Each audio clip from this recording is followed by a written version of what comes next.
नमस्कार, news at 11 में आपका बहुत बहुत स्वागत है। आपके साथ मैं हूं राम मोहन शर्मा। शुरुआत कर रहे हैं एक बड़ी खबर के साथ, और ये बड़ी खबर मिल रही है कोंडा गांव से। कोंडा गांव के मर्दापाल के जंगल में गश्त के दौरान 4 हार्डकोर नक्सली गिरफ्तार किए गए हैं। नारायणपुर विधानसभा क्षेत्र में आता है मर्दापाल का ये इलाका।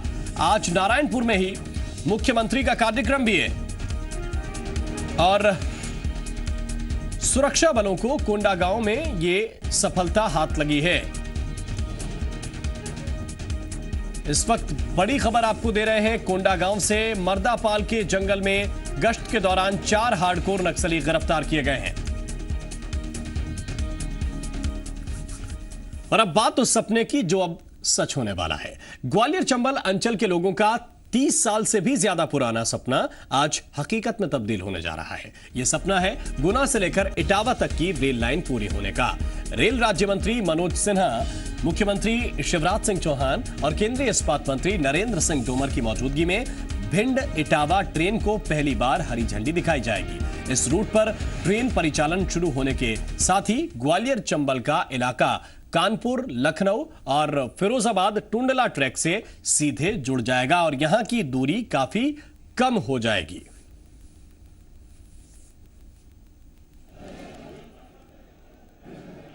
तो भिंड की ये तस्वीरें हम आपको दिखा रहे हैं। भिंड इटावा भिंड पैसेंजर, ये वही ट्रेन है जो अब भिंड से इटावा तक जाएगी। यहां पर रेल लाइन का शुभारंभ आज किया जाएगा। मुख्यमंत्री शिवराज सिंह चौहान भी इस कार्यक्रम में शिरकत करेंगे। इसके अलावा रेलवे की तरफ से रेल राज्य मंत्री मनोज सिन्हा होंगे और केंद्रीय इस्पात मंत्री नरेंद्र सिंह तोमर भी इस कार्यक्रम में शिरकत करेंगे। हरी झंडी दिखाई जाएगी आज इस रेल लाइन के शुरुआत होने के मौके पर। और ये 32 साल का इंतजार है, क्योंकि 1984 में इस बात का ऐलान हुआ था कि भिंड इटावा को जोड़ा जाएगा रेल लाइन के जरिए, लेकिन अब जाकर यह सपना साकार हो रहा है।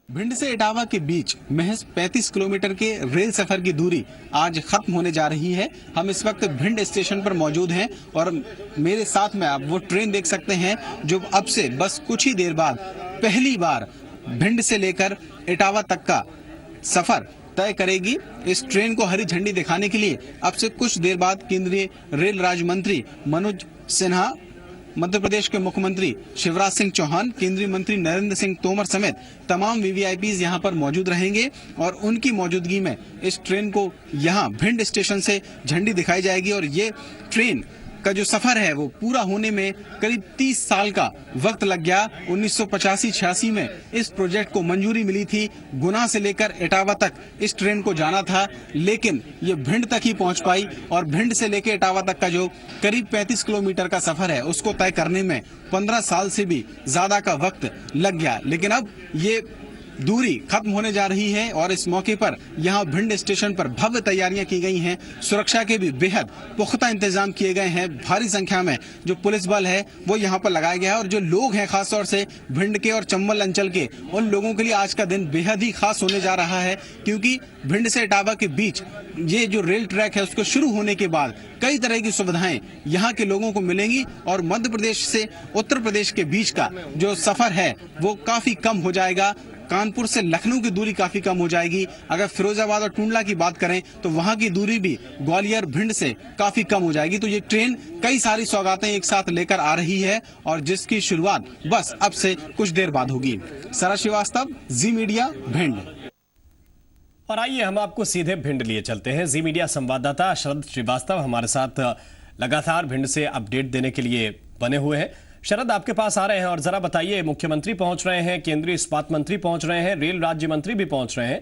बहुत अहम कार्यक्रम है और इसके साथ साथ भिंड वासियों के लिए और जो भिंड से इटावा के बीच लोग सफर करते हैं, जिन्हें अब तक रोड के जरिए, सड़क के जरिए घूम कर जाना पड़ता था, वो बेहद कम वक्त में, बेहद कम समय में पहुंच पाएंगे। कितना अहम है आज का दिन? रुको अभी दहेज की बात है तो करना है।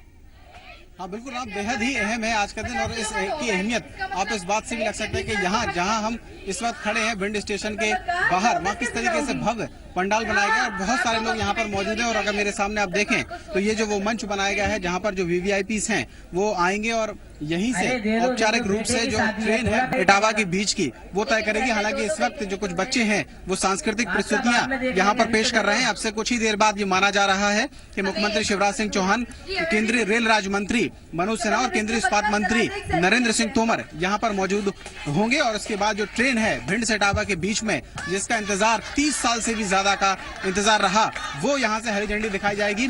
हालांकि यहाँ ये भी माना जा रहा है कि जो राज्यसभा के सांसद हैं रामगोपाल यादव, वो भी यहाँ पर मौजूद रहेंगे और भिंड के सांसद भगीरथ प्रसाद, इसके अलावा रेलवे के भी जो बड़े बड़े रेल अधिकारी हैं वो सब यहाँ पर पहुंच चुके हैं। और स्टेशन पे जो ट्रेन आज पहली बार चलने वाली है उसको दुल्हन की तरह सजाया गया है फूलों से। स्टेशन पे भी सुरक्षा के बेहद पुख्ता इंतजाम है और यहाँ के जो लोग हैं उनकी खुशी आज देखते ही बन रही है, क्योंकि इस ट्रैक को पूरा होने का जो इंतजार है वो 30 साल से भी ज्यादा का रहा। और जो ट्रेन थी गुना से लेकर इटावा तक चलने की, वो भिंड तक तो आ गई थी, लेकिन भिंड इटावा के बीच महज 35 किलोमीटर का सफर तय करने में उसे 30 साल लग गए। तो इसका अंदाजा आप लगा सकते हैं कि आज जो ट्रेन चलने वाली है उसकी अहमियत क्या है।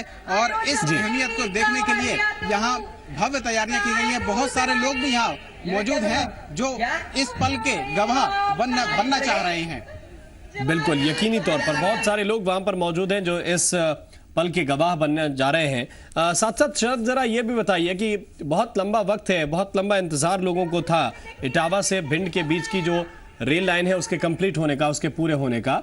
इसकी वजह क्या रही? क्योंकि ये बहुत छोटा ट्रैक है, बहुत लंबा ट्रैक नहीं है, 35 किलोमीटर का ये ट्रैक है, और इतने लंबे वक्त से आखिर ये क्यों पूरा नहीं हो पा रहा था? क्या वजह रही इसके पीछे?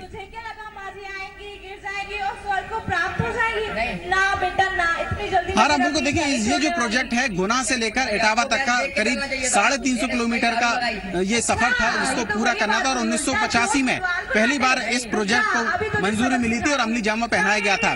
लेकिन आपको बता दें कि ये लंबे वक्त से इंतजार किया जा रहा था, और जैसा कि शरद बता रहे हैं कि 1985 से लेकर अब तक भिंड के लोग इस बात की बाट जो रहे थे कि ये जो रेल लाइन है जो गुना, भिंड और भिंड से इटावा, ये कहीं ना कहीं पूरी होनी चाहिए, क्योंकि अब सिर्फ भिंड ही इटावा से नहीं जुड़ रहा है, बल्कि गुना से लेकर आप एक बार में इटावा तक की दूरी तय कर पाएंगे। और पूरी दुनिया में मशहूर खजुराहो के मंदिरों के गेट पर लगे सुरक्षा उपकरणों की बिजली काट दी गई है। और यह बिजली इसलिए काटी गई है क्योंकि पुरातत्व विभाग ने 3 महीनों का बिजली का बिल जमा नहीं किया है। 3 दिन पहले बिजली कनेक्शन काटने की वजह से सुरक्षा में लगे तमाम उपकरण बंद पड़े हैं। मेन गेट पर सीसीटीवी, मेटल डिटेक्टर बंद हैं। रोजाना मंदिर में सैकड़ों की तादाद में देसी विदेशी सैलानी आते हैं, लेकिन भारतीय पुरातत्व विभाग की भारी लापरवाही की वजह से अब मंदिर की सुरक्षा सवालों के घेरे में है। इस पूरे मामले पर भारतीय पुरातत्व विभाग के अफसर कुछ भी बोलने के लिए तैयार नहीं है। तो वहीं बिजली विभाग का कहना है कि 60,000 से ज्यादा का बिल बकाया था, जिसको लेकर लगातार नोटिस देने के बाद भी बिल जमा नहीं कराया गया।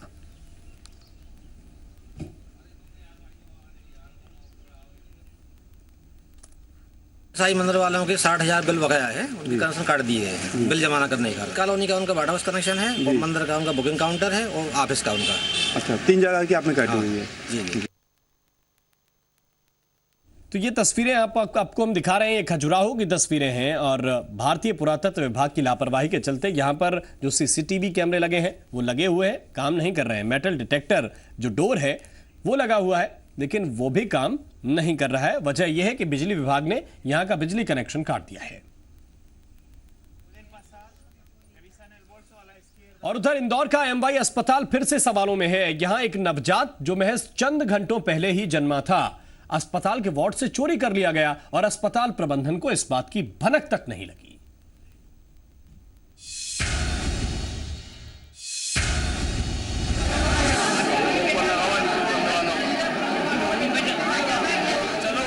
ये इंदौर का एमवाई अस्पताल है। अब आप ये सोच रहे होंगे कि अस्पताल में इस कदर हंगामा क्यों बरपा है, तो इस पूरे मामले को जानने के बाद आप भी अस्पताल प्रशासन की कार्यशैली से निराश हो जाएंगे। रतलाम के रहने वाले प्रकाश अपनी पत्नी को लेकर इंदौर के एमवाई अस्पताल में बच्चे की डिलीवरी के लिए आते हैं। गुरुवार की रात 3:30 बजे प्रकाश की पत्नी ने एक बच्चे को जन्म भी दिया, लेकिन कुछ घंटों बाद ही उस बच्ची की अस्पताल से चोरी हो जाती है, जिसके बाद से अस्पताल में लोगों की नाराजगी साफ तौर पर देखी जा सकती है। दूसरी तरफ बच्चे का पिता प्रकाश कह रहा है कि बच्चे के जन्म के बाद से उसे वार्ड से बाहर कर दिया गया। तो कौन ले गया, क्या ले गया, आपको किसने मालूम नहीं है? बाहर निकाल लिया तो कहाँ मालूम पड़ेगा? तो बच्चा कहाँ पे था ये? अंदर था। बच्चा वार्ड में। हाँ, क्या बोल के आपको बाहर निकाला? ये बाहर निकले, सब बाहर। एक पिता अपने नवजात बच्चे के गुम होने की घटना से बदहवास सा हो पड़ा है और दूसरी तरफ अस्पताल प्रशासन की बदइंतजामी की इंतहा देखने को मिल रही है। प्रकाश के पिता और नवजात के दादा ने जो बातें कैमरे के सामने रखी, उससे तो यही लग रहा है कि अस्पताल प्रशासन अपनी गलती को छुपाने के लिए हर संभव कोशिश में लगा है। प्रकाश के पिता का कहना है कि बच्चे के गुम होने की शिकायत के बाद अस्पताल प्रबंधन उल्टे उन्हें ही कह रहा है कि हमने बच्चे को उनको दे दिया था। ये बोल रहे थे दे दिया हमारे हाथ में, तुम्हारे हाथ में दे दिया। हमारा आदमी तो बच्चा आपको नहीं दिया? नहीं दिया हमको। ये किसके पास में था तब बच्चा जो आपको बाहर निकाला? आनंद पास में था, बेंजी के साथ। बेंजी के पास में? हाँ, नर्स के पास में? हाँ, नर्स के पास। हंगामे और बच्चे के गायब होने के बाद पुलिस ने मामले पर संज्ञान लिया और पुलिस एमवाई अस्पताल पहुंचकर तफ्तीश में जुटती है। सीसीटीवी कैमरे को खंगालने के बाद पुलिस ने नवजात की नानी को बुलाकर पूछताछ की तो पता चला कि एक महिला ने बच्चे को वार्ड में आकर अपनी गोद में ले लिया और कहा कि वो बच्चे को सुई दिलवाने जा रही है। हालांकि बच्चे की नानी ने कुछ दूर तक उस औरत का पीछा भी किया, लेकिन फिर वो वापस आ गई। सीसीटीवी की इस तस्वीर से भी इस बात की तस्दीक हो रही है।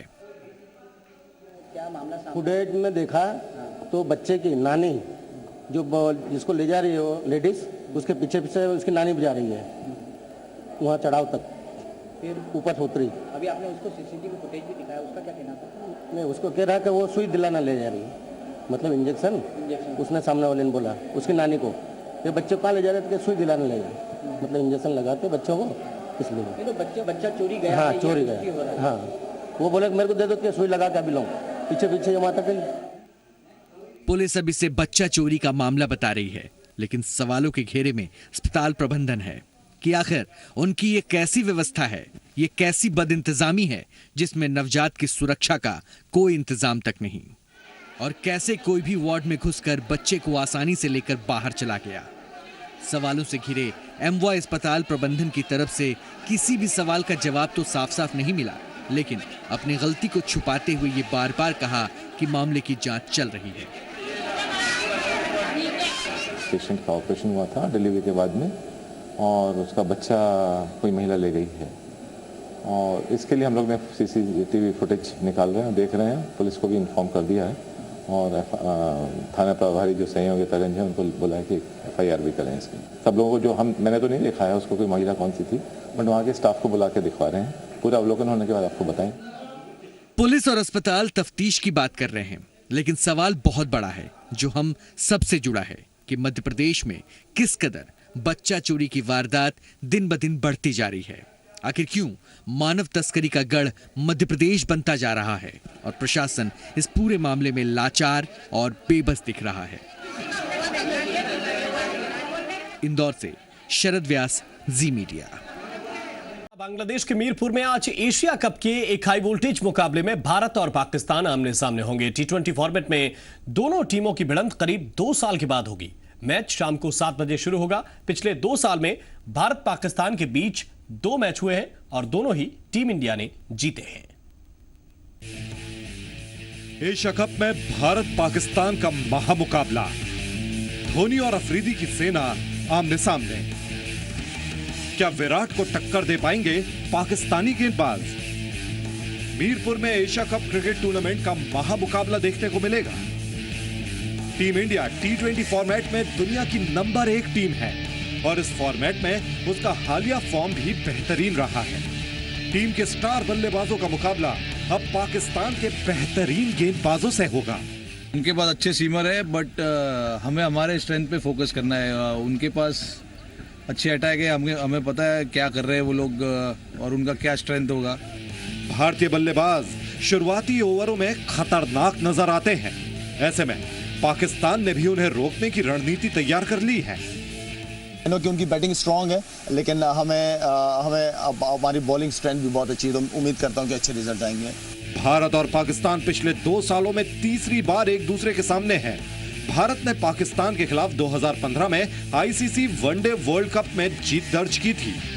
उसने उसके पहले वर्ल्ड कप T20 मुकाबले में भी पाकिस्तान को 7 विकेट से हराया था। एशिया कप में भारतीय टीम मेजबान बांग्लादेश को 45 रन से हराकर विजयी आगाज कर चुकी है। हमारी टीम करंटली बहुत अच्छा क्रिकेट खेल रही है T20 फॉर्मेट में। लास्ट 2 सीरीज हम जीते हुए हैं और पिछला मैच भी हमने जीता है। तो हमारा फोकस बस हर गेम के ऊपर होता है। हम ज़्यादा आगे और पीछे का नहीं सोचना चाहते। उनकी क्या स्ट्रेंथ है, उनकी क्या वीकनेसेस है, उस पर हम रीड करेंगे और फोकस करेंगे कि उनको दबाव में डालें।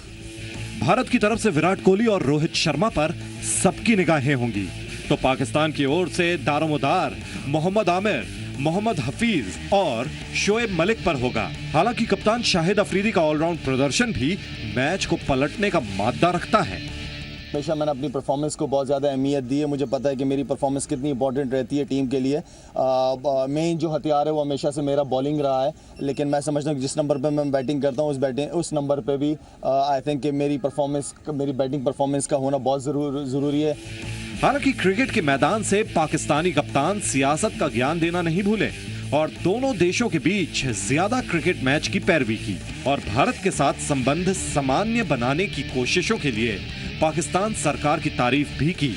ये स्पोर्ट्स एक ऐसा खेल है कि आपस में किसी भी मुल्क की रिलेशनशिप को बेहतर रखता है और मेरे ख्याल में अब वो दौर नहीं है कि इंसान लड़े झगड़े। अब जो टाइम है वो ये है कि एंटरटेन हो, लोग जो चाहते हों उन लोगों के, पाकिस्तान के लोग इंडियन टीम को पाकिस्तान में देखना चाहते हैं और इसी तरह इंडिया में जो लोग हैं वो पाकिस्तान को वहाँ पे खेलते हुए देखना चाहते हैं। तो आई थिंक कि स्पोर्ट्स से ही रिलेशनशिप हमेशा बेहतर रही है और मैं समझता हूँ कि इस चीज़ को सियासत की नज़र नहीं देनी चाहिए और जो लोगों की डिमांड है वो लोगों को, गवर्नमेंट्स को वो फैसले करने चाहिए।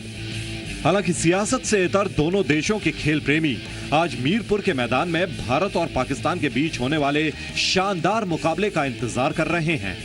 ब्यूरो रिपोर्ट, जी मीडिया।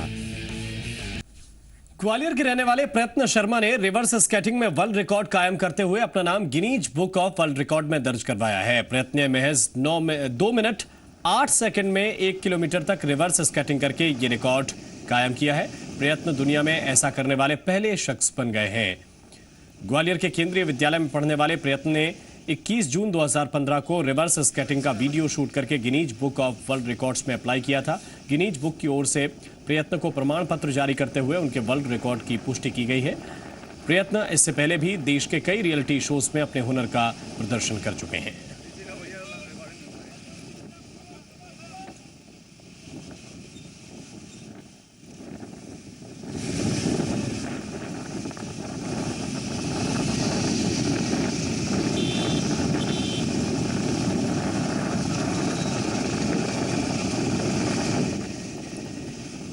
और इसी के साथ न्यूज़ एट 11 में बस इतना ही।